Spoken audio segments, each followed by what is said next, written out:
Élément suivant, ça va être de suivre sa passion, ce qui vous fait vibrer le plus.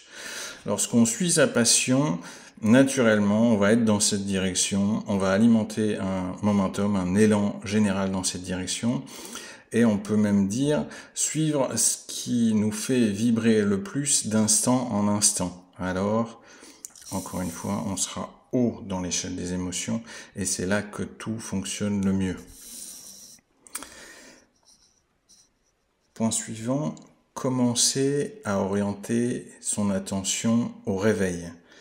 En fait, la nuit, le momentum de la pensée, l'élan de la pensée, donc la pensée s'arrête, même si on fait des rêves, etc. On n'a pas une attention pleine dessus, donc on n'alimente pas le momentum, l'élan. Et au moment du réveil, on a un moment avant que l'élan ne reprenne, et quand ça va pas, il reprend vite là, c'est d'utiliser le moment du réveil pour orienter rapidement vers du voulu, et notamment vers des sujets faciles, comme on l'a vu, pour alimenter des pensées qui vont dans la direction qui nous fait du bien. Voilà, commencer au réveil. Et ne pas hésiter à faire des siestes, par exemple, parce que quand ça va pas, des fois, il vaut mieux faire une sieste.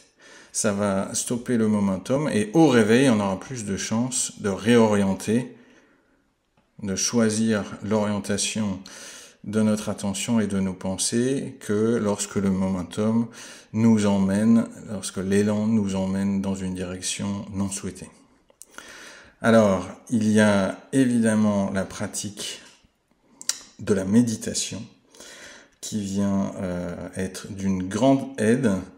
Et là, il y a une vidéo par la suite où je viendrai vraiment sur une méditation avec un engagement important, poussé. Là, je vais vous parler d'une méditation très simple qui est juste de poser son attention sur sa respiration, par exemple, sa respiration naturelle. Et à chaque fois que l'esprit s'échappe, ramener son attention à la conscience que l'air est en train d'entrer ou que l'air est en train de sortir.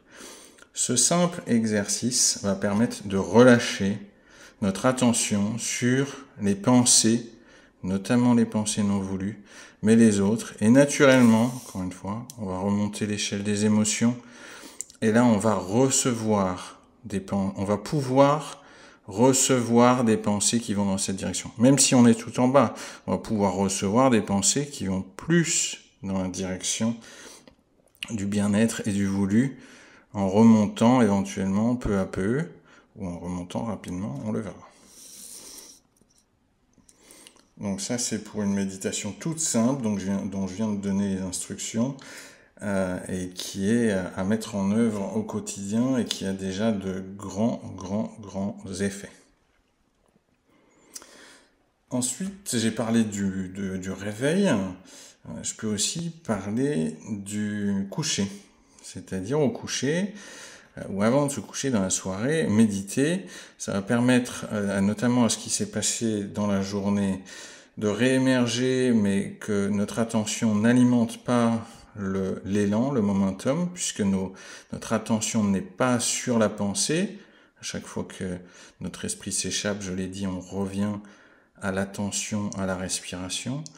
Donc ça va vraiment pouvoir permettre de se déconnecter et de laisser remonter des choses qui se sont passées dans la journée sans en rajouter des couches, et au contraire en les digérant, en leur permettant de passer, de se résoudre d'elles-mêmes, et donc si elles se résolvent, n'attirant plus dans cette direction notamment, on va pouvoir plus facilement mettre son attention dans cette direction. Donc méditer le matin, c'est très bien, mais méditer aussi le soir. Et éventuellement, une autre technique, c'est réviser. Alors je sais que beaucoup peuvent avoir justement des résistances à l'idée de jouer avec leur mémoire en se disant il faut que ça reste intact, il faut que je m'en souvienne. La mémoire, c'est sacré, je ne peux pas changer ça. Sauf que lorsqu'on est conscient de ce qu'on fait, c'est très intéressant de changer des scènes de choses qui nous ont déplu dans la journée pour les transformer en scènes qui se seraient passées comme on aurait voulu qu'elles se passent. Parce que du coup, on cesse d'avoir des élans qui peuvent s'alimenter dans ce sens-là, on s'habitue à transformer les situations en situations souhaitées, agréables, voulues, et du coup, en les transformant, on alimente réellement notre élan dans la direction du voulu, donc notre bien-être, et on se met sur la fréquence des événements qui correspondent au scénario qu'on met en œuvre, et on ne se met plus sur la fréquence des scénarios tels qu'ils se sont déroulés. Si bien sûr ils étaient liés à du non voulu. Alors, changer donc sa pensée, ça peut être donc sa mémoire, mais ça peut être, et ça se passe toujours au présent, c'est toujours une pensée qui est en train de se dérouler au présent sur laquelle on peut faire quelque chose. Donc j'ai parlé de révision. Pour changer de pensée, alors on passe pas forcément de là à là. Il y a des impossibilités physiques parfois quand l'élan est fort. On va juste remonter de un cran par un cran, notamment remonter l'échelle des émotions un cran par un cran, et pas forcément faire un bond du non voulu au voulu. Et pour ça, donc, réviser, et je mettrai un mot un petit peu différent, mais qui peut rentrer dans la révision, c'est reformuler. C'est-à-dire faire un glissement sémantique pour ceux qui comprennent, c'est-à-dire faire évoluer le sens, encore une fois, faire évoluer les phrases pour que la phrase qui va suivre soit légèrement différente de la phrase précédente. Donc quand je parle de phrases, nos pensées, ça peut être dans nos paroles évidemment, qui sont le prolongement de l'élan de nos pensées. Donc reformuler. Ça va vraiment pas. Mais peut-être que à un autre moment ça ira mieux. Il y a une possibilité que ça n'aille pas toujours dans la même direction. Je vais tenter de relâcher ma résistance pour essayer d'avoir des pensées qui me feraient me sentir un petit peu mieux. Je perçois que lorsque je fais ça, je suis en train d'orienter mes pensées différemment et je sens que ça me fait déjà un peu de bien par rapport à l'habitude que j'ai de continuer à creuser mon trou. Je sens que je reprends un petit peu de pouvoir sur mes pensées et même si je me sens pas bien, je me sens un petit peu mieux que juste avant. Etc. Et on le verra, sur toutes les pensées, il y a des reformulations progressives à faire pour changer de fréquence, donc de fréquence radio. J'utiliserai aussi vraiment cette image. Voilà, changer de fréquence progressivement, phrase après phrase, pensée après pensée, en reformulant, en choisissant ces mots. Choisir ces mots, c'est extrêmement important et intéressant, parce que ça, c'est surfait, donc l'aspect non voulu est surtout fait de mots à connotation négative, je dirais. Et si vous prenez le dictionnaire des contraires, vous allez avoir le contraire de ces mots-là, qui sont plutôt à connotation positive, plutôt du côté du voulu, et qui permettent de faire des phrases et donc des pensées qui réorganisent complètement la pensée, qui permettent d'avoir un lexique intérieur et un discours intérieur qui est fait de pensées, de mots et de phrases et d'expressions positives.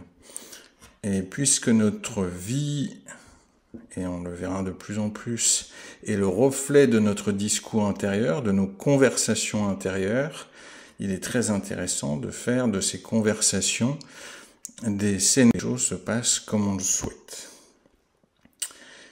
Eh bien, ma foi, j'en ai dit beaucoup, c'est dense. Et je vais vous laisser intégrer progressivement. Je vous invite à la réflexion, les autres, éventuellement. Et comme j'en ai fait la proposition déjà, cette proposition est disposition, c'est que je vous aide par ailleurs à travers des visioconférences en ligne à mettre ça en pratique, c'est-à-dire à faire le lien réellement entre ce que vous vivez au quotidien, ce que je vous présente là de manière relativement théorique, parce que c'est la mise en pratique évidemment qui va changer complètement la donne, sachant que la compréhension est très importante, mais la compréhension où on intègre son vécu est d'une toute autre ampleur. Donc, je vous invite à prendre contact si ça vous intéresse. Merci de votre attention et à bientôt.